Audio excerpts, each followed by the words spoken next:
Bonjour à tous et bienvenue sur le blog de Usefare. Aujourd'hui, nous allons vous présenter le nouveau réseau social de Google, Google+. Nous voilà donc sur l'interface de Google+. La première remarque est que celle-ci est très proche de celle de Facebook. On a un flux qui correspond au mur sur lequel on peut voir les publications de nos amis. On peut publier sur ce flux de la même façon des photos, des vidéos, des liens, des commentaires. On voit à droite afficher la liste de nos amis. À gauche, on a la liste des amis qui sont connectés et avec qui on va pouvoir discuter via le chat. A noter que ces contacts sont ceux de Gmail et non ceux de Google+.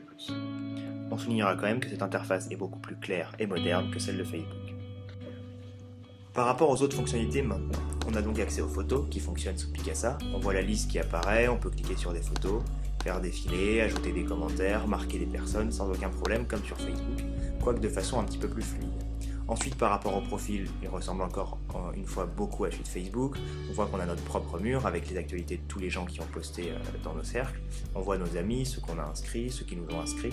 On a une biographie, nos propres vidéos, nos propres photos, tout ce qu'on a aimé sur Internet et tout ce qu'on a suivi.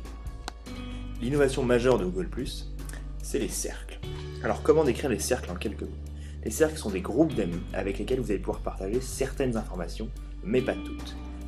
Donc par exemple, si je veux me créer un groupe d'amis avec seulement une partie des gens qui sont mes contacts, je les sélectionne, je les déplace tous ensemble dans ce nouveau groupe et ils viennent d'être ajoutés. Nous allons voir maintenant pourquoi est-ce que les cercles sont le cœur de l'application Google+. Revenons à l'interface. Ici, on voit le flux d'informations de tous les contacts. Si maintenant je veux afficher uniquement les informations de mes amis, je clique sur cet onglet. Et alors, je ne vois que les informations de mes amis. Plus intéressant maintenant, pour ajouter des contacts. La suggestion est beaucoup plus efficace.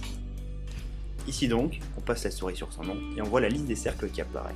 On choisit alors les cercles auxquels on veut l'ajouter et on déplace la souris.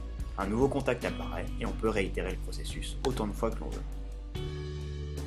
On notera quand même que les personnes qu'on ajoute ne sont pas au courant des cercles dans lesquels on les a placés et que suivre l'actualité de quelqu'un n'implique pas forcément que cette personne suive la nôtre. Dernier détail intéressant, celui des notifications. Elles apparaissent en haut à droite. Lorsque l'on clique dessus, on voit la liste qui s'affiche. Et si l'on clique sur une notification, on n'est pas redirigé vers un nouveau lien, mais on voit dans une nouvelle fenêtre s'afficher les détails de celle-ci. Dernière différence entre Facebook et Google+, la présence des bulles, qui sont en fait un système de vidéoconférence. Donc on peut soit créer une bulle, soit en rejoindre une. Donc à ce moment-là, quand on en crée une, on a accès à nos cercles, on peut inviter en entier, ou alors des amis, on peut aussi faire des croisements entre les deux. Et donc à partir du moment où quelqu'un nous a invité à une bulle, on peut la rejoindre sans problème. Donc voilà, donc là on est en train de rejoindre une bulle, on voit les participants qui vont s'afficher à l'écran, les participants qui sont déjà là. Au fur et à mesure que des participants vont se joindre à la bulle, on va les voir arriver dans le salon, on va pouvoir cliquer sur leur profil pour voir leurs photos en grand.